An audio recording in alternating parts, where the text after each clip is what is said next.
আগামী নভেম্বরে new York সিটির মেয়র নির্বাচনে বিজয়ী হলে ইতিহাস করবেন জোহরান মামদানি। তিনি হবেন প্রথম মুসলিম ভারতীয় বংশোদ্ভূত ও দক্ষিণ এশীয় ব্যক্তি যিনি বিশ্বের অন্যতম প্রভাবশালী শহরের মেয়রের দায়িত্বে আসবেন। কিন্তু এই সম্ভাবনা একদিকে যেমন যুক্তরাষ্ট্রে আলোচনার জন্ম দিয়েছে, তেমনি উত্তেজনার কেন্দ্রবিন্দুতে পরিণত করেছে তাকে, বিশেষ করে মোদির সমর্থক ভারতীয় ও প্রবাসী হিন্দুত্ববাদী মহলে। জোহরান মামদানি নিউ ইয়র্ক সিটির মেয়র পদে ডেমোক্র্যাটিক পার্টির প্রাথমিক বাছাই পর্বে অ্যান্ড্রু কুমোকে হারিয়ে মনোনয়ন পেয়েছেন। এরপর থেকেই হিন্দুত্ববাদী ও মোদি ঘনিষ্ঠ মহলে ক্ষোভ যেন ফুঁসে উঠেছে। অনেকেই তাকে জিহাদি, ইসলামপন্থী, এমনকি ভারত বিরোধী বলেও আখ্যায়িত করেছেন। সম্প্রতি আল জাজিরা এক প্রতিবেদনে লেখে, জোহরান মামদানির নিউ ইয়র্ক প্রাথমিকে বিজয় মোদির সমর্থকদের খেপিয়ে দিয়েছে। জোহরানের বিরোধিতা শুধু সামাজিক মাধ্যমে সীমাবদ্ধ নয়, বিজেপির সমর্থকরা নানা কৌশলে তার বিরুদ্ধে প্রচারণা চালাচ্ছেন। কঙ্গনা রানাউত মন্তব্য করেন, জোহরান যতটা না ভারতীয়, তার চেয়ে বেশি পাকিস্তানি।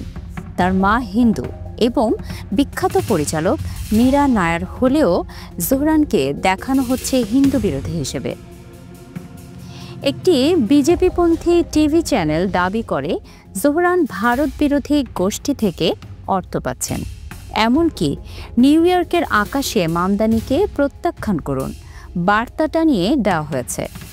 ভিডিও প্রতিবেদনে নিউ ইয়র্কে হিজাব পরা নারীদের চিত্র তুলে ধরে শহরের ইসলামীকরণ নিয়ে আতঙ্ক ছড়ানো হচ্ছে।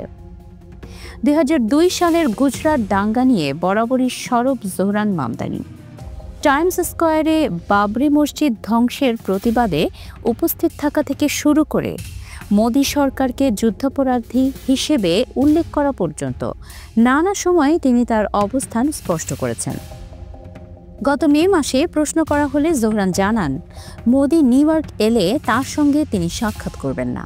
এর জেরে ভারতীয় গণমাধ্যম এবং রাজনীতিবিদদের একটি অংশ তার বিরুদ্ধে ক্ষোভ উগরে দেয়। ইন্ডিয়া টুডেতে প্রকাশিত প্রতিবেদন তাকে মিথ্যাবাদী বলে আখ্যা দেয়। এমনকি কংগ্রেস নেতা অভিষেক মানু সিংভিও তার বিরুদ্ধে মুখ খুলেছেন। বিশ্লেষকদের মতে জোহরানের বিরুদ্ধে এই ক্ষোভের মূল কারণ তার ধর্ম নয়, বরং তার স্পষ্ট রাজনৈতিক ও মানবাধিকারপন্থী অবস্থান। তিনি শুধু মুসলমান হিসেবে নয়, একজন সক্রিয় মানবাধিকার কর্মী হিসেবেও পরিচিত। তার বাবা মাহমুদ মামদানি প্রখ্যাত একাডেমিক, মা মীরা নায়ার হিন্দু ধর্মাবলম্বী এবং খ্যাতিমান চলচ্চিত্র নির্মাতা। জোহরান নিজেকে গুজরাটি মুসলমান হিসেবে পরিচয় দেন এবং বলেন, গুজরাট দাঙ্গায় তার মানুষেরা ভীষণভাবে ক্ষতিগ্রস্ত হয়েছেন। এই বক্তব্য অনেক ভারতীয় আমেরিকানের মনে বিরক্তি জাগিয়েছে, বিশেষ করে যাদের শেকড় ভারতেই।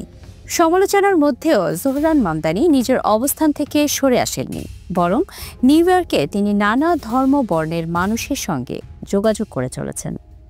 দুর্গা মন্দির ও নেপালি সাংস্কৃতিক কেন্দ্র পরিদর্শন করেছেন। হিন্দু উৎসব দীপাবলিতে ছুটির জন্য বিলও উত্থাপন করেছেন।